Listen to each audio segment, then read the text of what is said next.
ज्योत पेटवण्यासाठी समयत हवी वाद, चांदणं पाहण्यासाठी आकाशात हवी रात, ध्येय गाठण्यासाठी शिक्षकाची हवी साथ. नमस्कार, माझे नाव ऋतिक गणेश सोनवणे. मी इयत्ता 3री मध्ये शिकतो.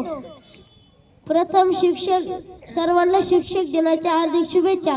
ज्याप्रमाणे कुमार मातीचे मडके बनवतो त्याचप्रमाणे शिक्षकही मुलांना घडवत असतात.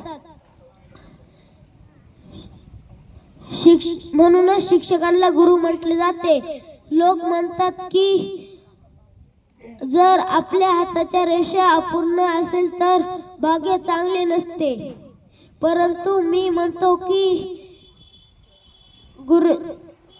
गुरूंचा हात असेल तर